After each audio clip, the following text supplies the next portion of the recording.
Hi guys, this is Ratchet Troll, and we are playing Criminal Case Traveling Time, Case 7, gone in 30 seconds.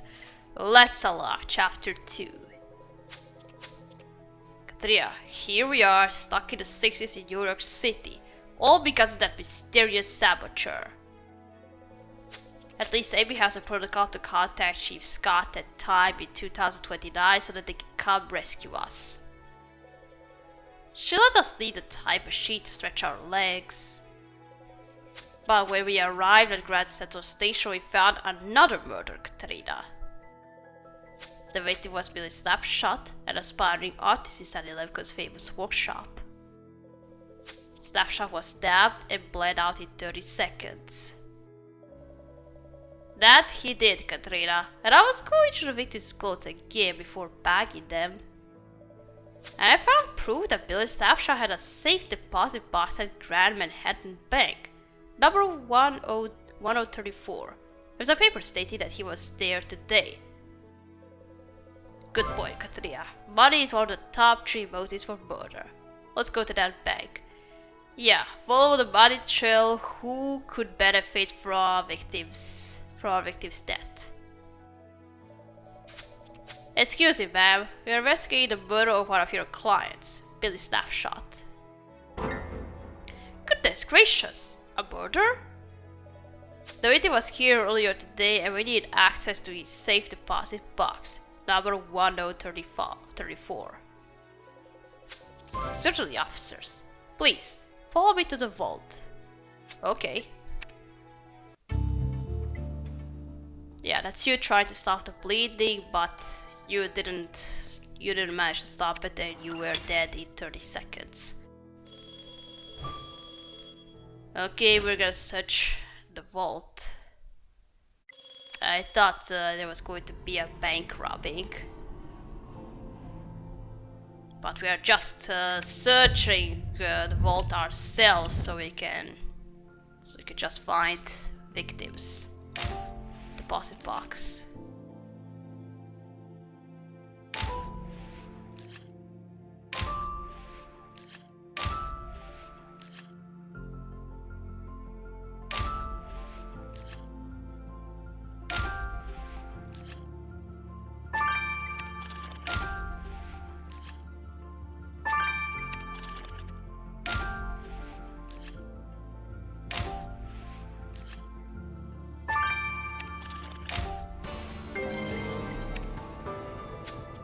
You found box 1034, Katrina. We know it belonged to the victim, so please, open it. You also found a message to the victim. It reads, Billy, all I need is 30 seconds to end you. 30 seconds? The victim bled out in that amount of time. This is a threat from the killer. There was something else printed on the paper used for the threat. You need your dusting kit. And if you think those wood chips have anything to do with the victim, piece them back together, please. Bank vaults often hide secrets, so we are bound to find a clue to help us catch the killer in here. Okay, we're gonna see if you deposited something else other than money.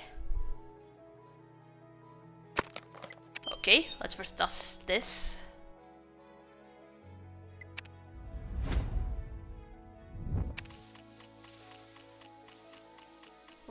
What's this?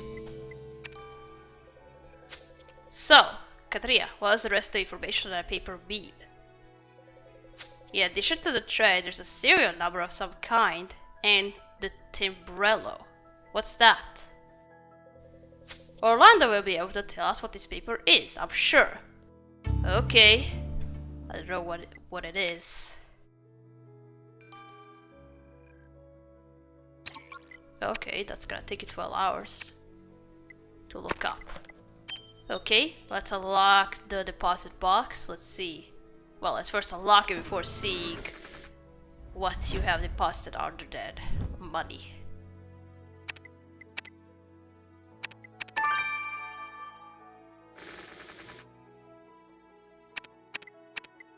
Jeez! Want to press 6.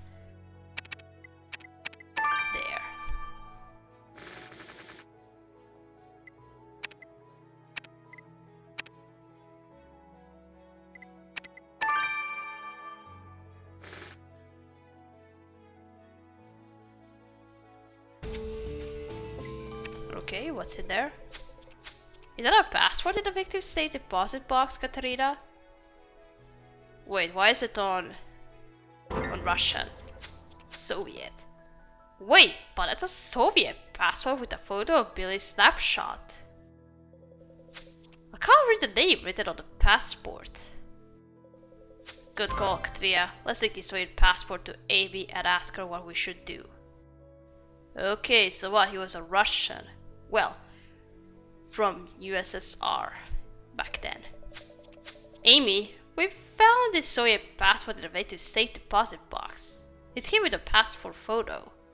The Viking had a Soviet passport? I knew investigating this, but it was going to be trouble. We're in the 60s, the Cold War is on, Katrina. The US and the Soviets are pitted against each other. Capitalism versus communism. Yeah, right, Cold War. Not only are the respective governments competing for ideology, but also space exploration and nuclear arms. What can we do, Amy? We can't just drop the murder investigation. Boy, a Soviet passport? Where did you find that? And isn't that the victim? I thought his name was Billy Snapshot, but the passport says Rodion Glebovich Rizovsky. Exactly. This is why we need to know just who our victim is and why he has a Soviet passport. Amy, we need to ask the Soviet embassy. Okay, you can approach the Soviet embassy and ask the ambassador, but you need to be very careful. Alright, I'll do it. I'll try. I'm just gonna try to be nice if he is nice to me. Alright, let's see what's this supposed to be.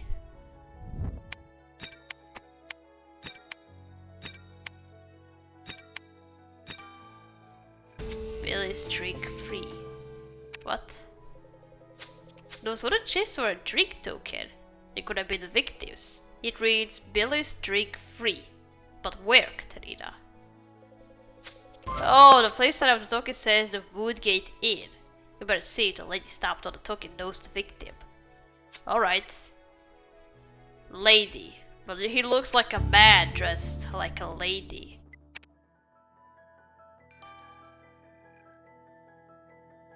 Alright, let's first have a chat with the Russian. Mr. Ambassador.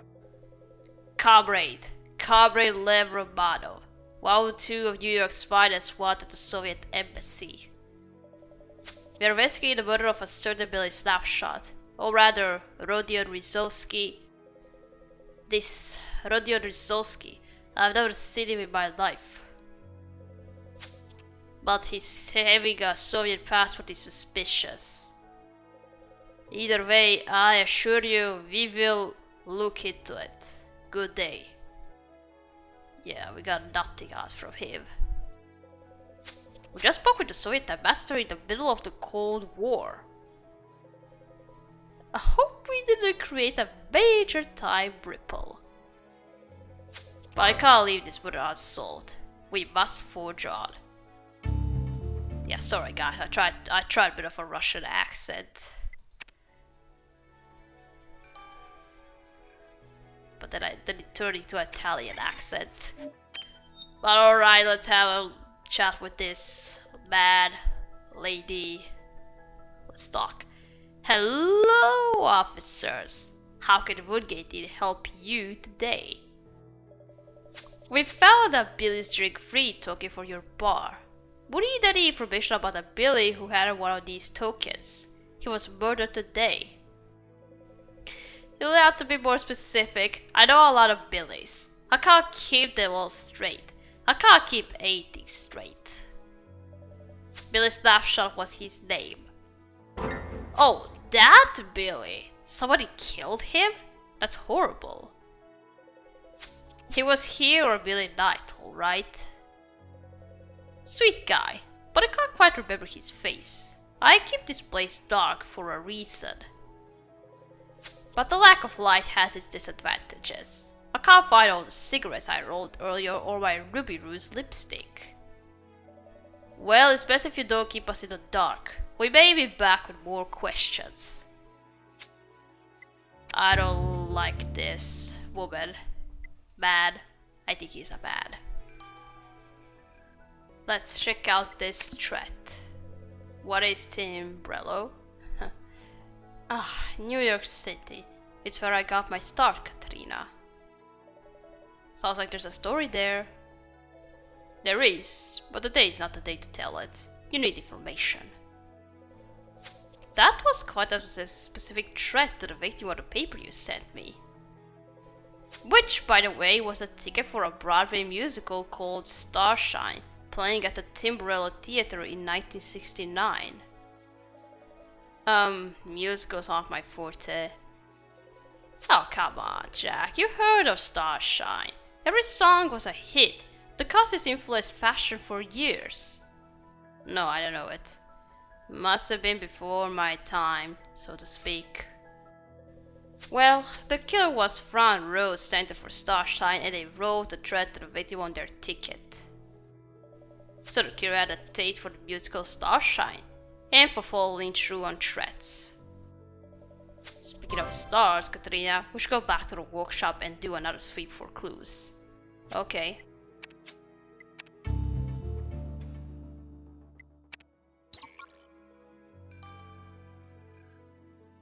Alright, let's search through the studio.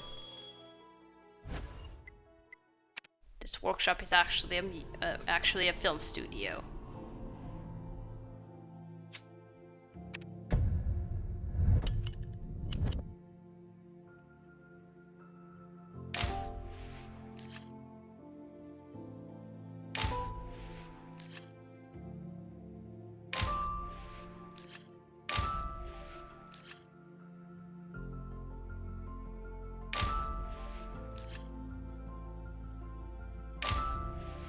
Oh, champagne? What were you celebrating?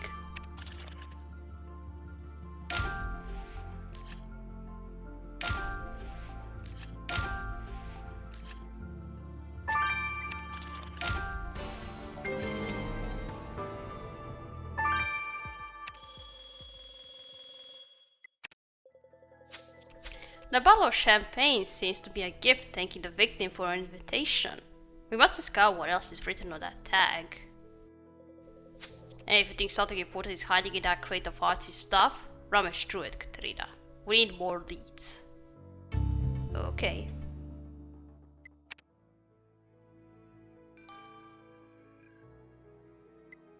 Alright, let's look through the blue crate first.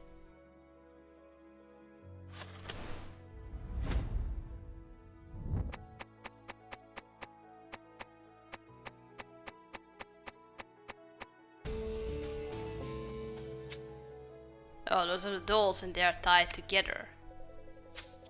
And one looks like the victim. Okay, this thing you find in the blue crate is... I don't know what this is. These are dolls. The boy doll is dressed like the victim though, and the girl doll is in a silver swimsuit.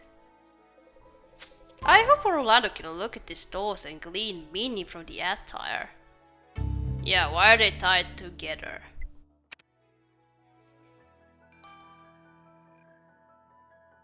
Okay. Alright, let's look at the champagne.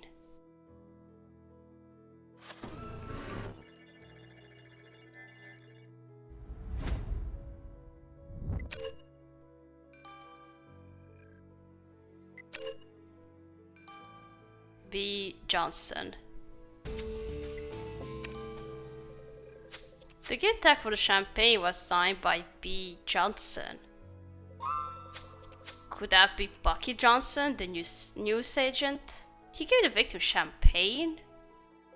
So Johnson knew the victim better than he first said. We better go get the full story. Okay.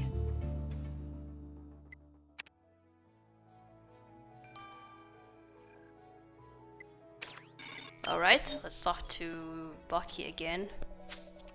Mr. Johnson, we found the champagne bottle that you gave Billy at the workshop. Yeah, I gave him champagne. Like an idiot. Billy invited me to one of those cool parties. I was so excited. It was my chance to stop being a square. At first the party was amazing, like that musical Starshine, dancing, and sparkly stuff. But all they had to eat was tomato soup, so the alcohol hit me pretty hard. I got distracted as someone stole all my cigarettes that I hand-rolled earlier that day. They all seemed to like me, but it wasn't long before I realized that Billy only invited me to make me look like a fool. Once I made the connection, I stormed out. And did you then plot revenge for the way Billy and his friends treated you? Why would I do that? I don't want any trouble, and I'll steer clear of artists from now on. Ooh, you are suspicious so far. What do two dolls tied together mean? Hello, Katerina. Back again for my expertise? Of course, we sent you those strange dolls. One was dressed like the victim. That certainly makes a statement. We all tell the world about ourselves with our clothing. For instance, Jack, you're insecure about aging. Your usual clothing is only slightly different from what you wore in your prime. What I wore in my prime, but I'm still fit. Whatever you say. Anyway, this boy doll is the fact dressed just like the victim. And he's tied to this female doll who is only clad in a silver swimsuit like a Hollywood star. They are bound in embroidery threads. Each has a different meaning. Red for love, green for jealousy, blue for longing. Given the use of embroidery thread, it was probably made by an inspiring female artist, but one who wishes to project herself into a glamorous life. We know one of them so. And this artist had a turbulent romantic relationship with the victim. We know who it is. An aspiring female artist chasing glamour? You're right, the other doll could represent that wannabe workshop megastar Ellie Argent. So, Miss Argent and Billy Slapshot had relationship complications. We better go have a word with her. Okay.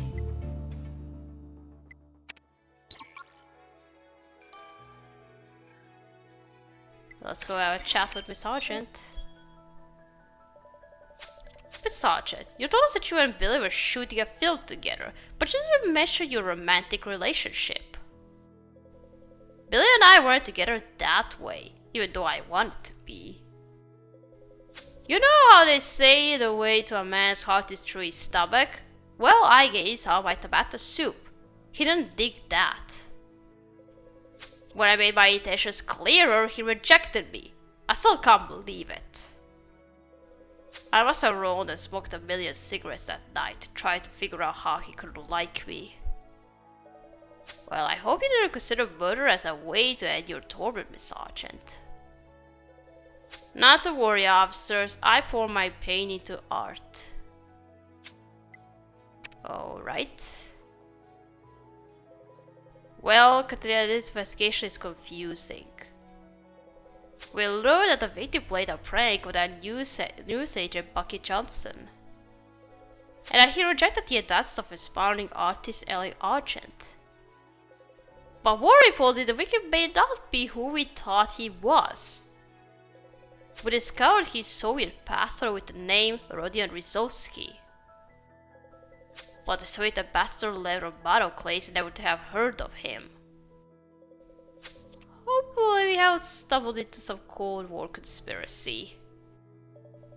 Hey, Katrina, got some news for you. About Time Machine? While I was working on the temporal navigational system, I was listening to the local police channel. Someone is trying to get access to the victim's account at Grand Manhattan Bank. Oh, who is it?